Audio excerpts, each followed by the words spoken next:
I'm Jonathan Schaefer. I'm a second year, and I'm from Meriden, New Hampshire, or Grantham, New Hampshire. Things I don't like, it's so flat.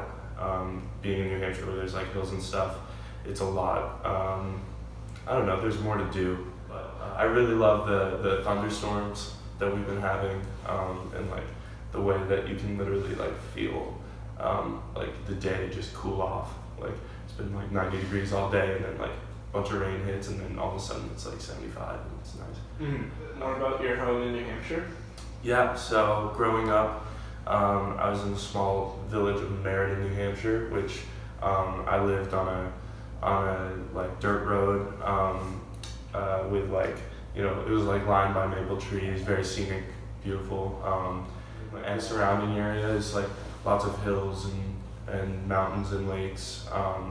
So yeah, if you want to do something outside, you're never really bored. Similarities is you can't really go more than a couple miles without hitting a cornfield or a farm or seeing cows. But I would say like a lot of when you like go driving, like I don't know, let's say you're like on your way to Chipotle or something like down or up north, you see like farms, but then you also see like strip malls and stuff like that, where like in my towns growing up, like you don't really see that, and if you do, it's like your destination, like you went to that one place where there's gonna be like the Walmart, and like walk outside my door and there'd be 5 or 6 soccer fields I could play on, like right there. I could go skate on the ice, I could go swim in the pond, I could run down the street and swim in like the swimming hole and go off the rope swing. It's like a lot of things to do outside that were around. Because whenever I'm home, I'm used to this certain way, a certain smell of the air, a certain kind of just like sounds, birds chirping, like less, like when I go visit people in the city, like there's a constant buzz. I always feel like there's like a ringing in my ear. It's like, yeah. So I feel like it's definitely made an impact on just like where I feel at peace, especially being here at Oberlin when it's kind of like go go go. Like for the 4th, I was able to go home, and I just like opened all the doors, all the windows in my house, and just kind of like let all the air in, and it was just fantastic.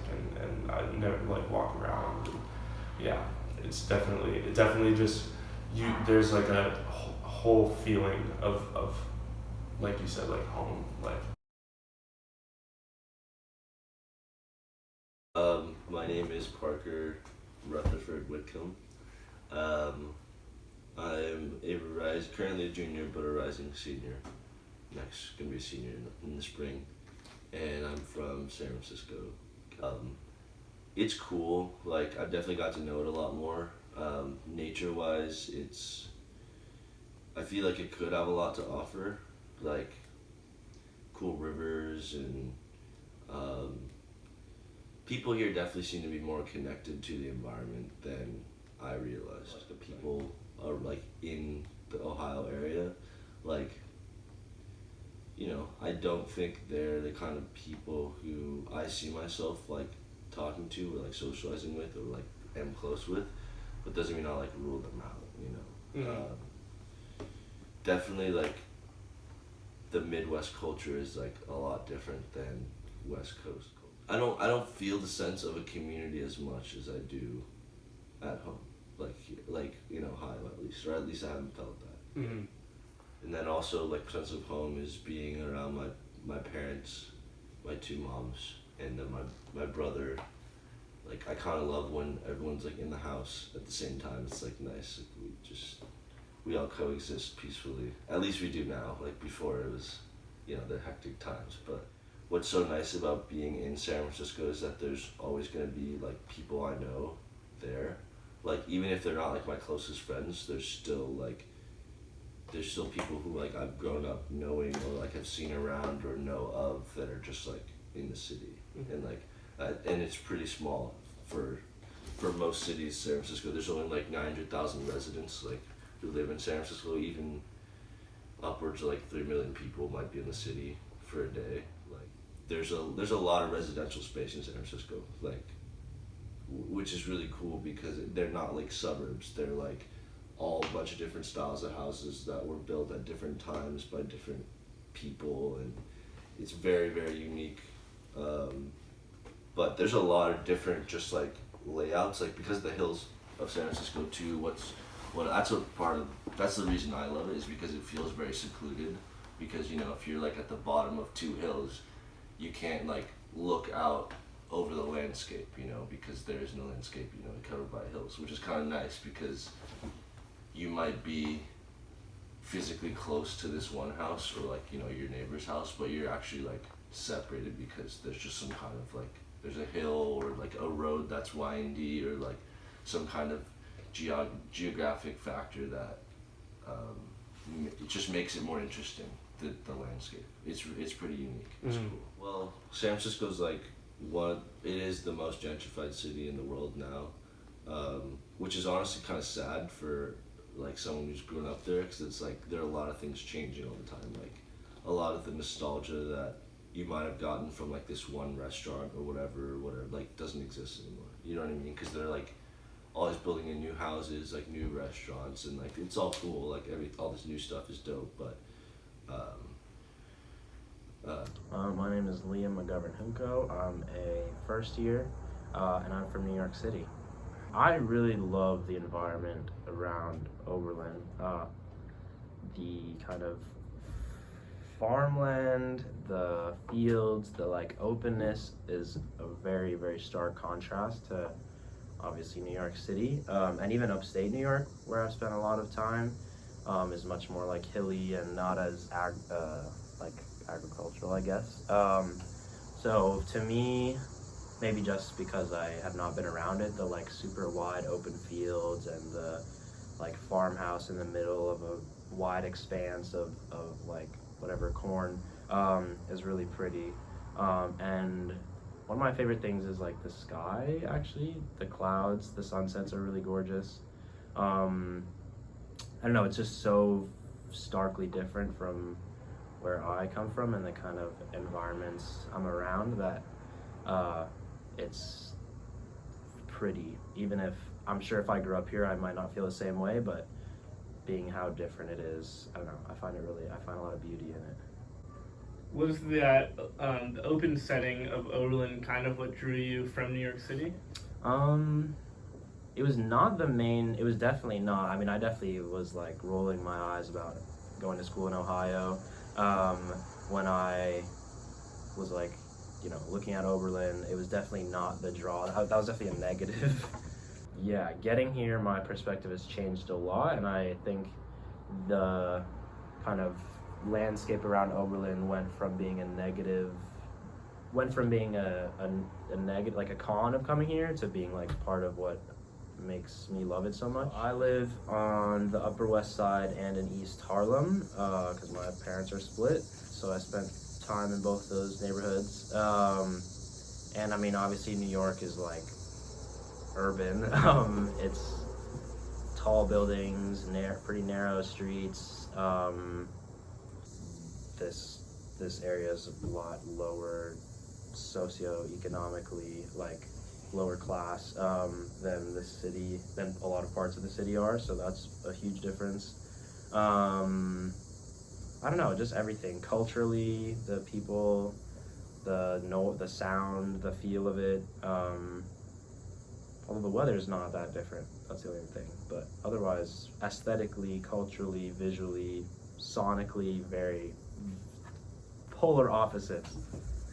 I mean, it's hard to quantify even, but like walking into like Walmart, the kinds of people around me are,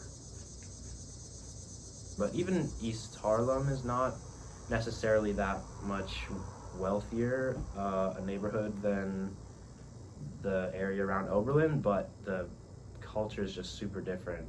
So transportation, I'd say, is the biggest difference, and then also just like, yeah, the environment. I mean, I'm so used to like having to wade through crowds of people and like walk really fast, and like there's a lot of commotion in New York that is gone absent when you come here, and there's like a way that you're conditioned to move around New York. I think you kind of learn how to navigate, and none of those skills apply here. Like people are courteous, like when I'm crossing the street, cars stop and wait for me, which is almost annoying to me because I'm used to like them going and me just walking right behind them. It's like your world is so small, I feel like sometimes out here that it's hard to see outside of that or beyond that in a way that in the city, even though your world is also small in a certain sense, you're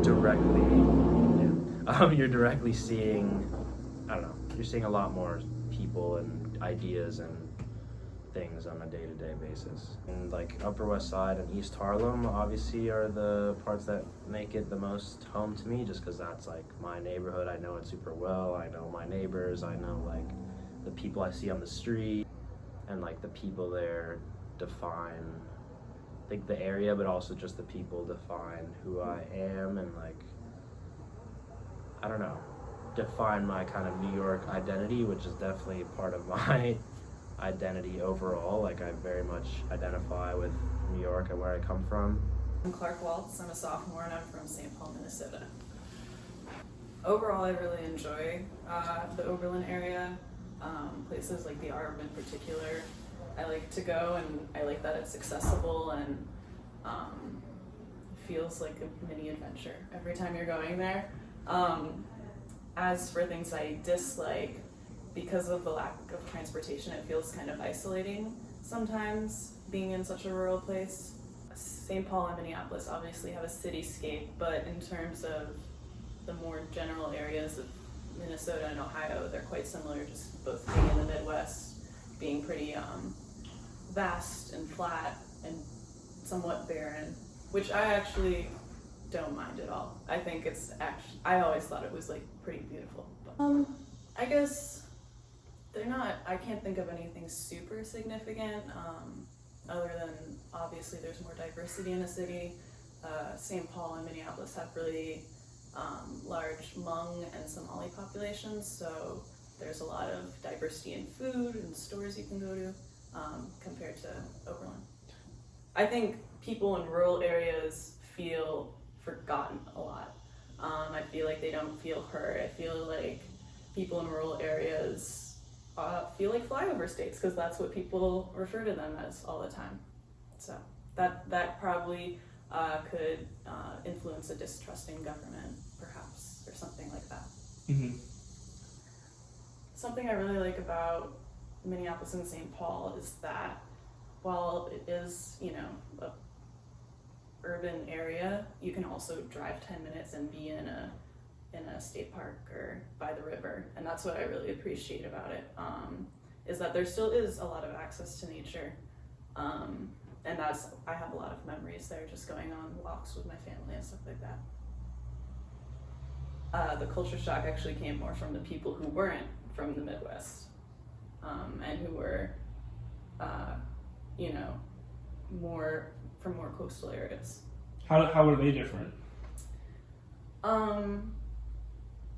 Well, it was funny. I guess I did suspect that they were going to be shocked about how barren and rural Ohio was, but I wasn't expecting how intense their reaction was going to be. And it felt, it did feel like there was a general negative reception to the ruralness. Coastal cities, are more diverse, not only in, ethnicity, in ethnicity and also like nationality, I think is a really big factor. And, for a lot of folks growing up in the Midwest, that's all they've ever known, and they don't have they don't have friends from other countries, they don't have friends from vastly different cultures necessarily. And yeah, it's, in some ways, it's like the town is a little more boring, for lack of a better words, but I have more things to do because of the college, so it's give and take.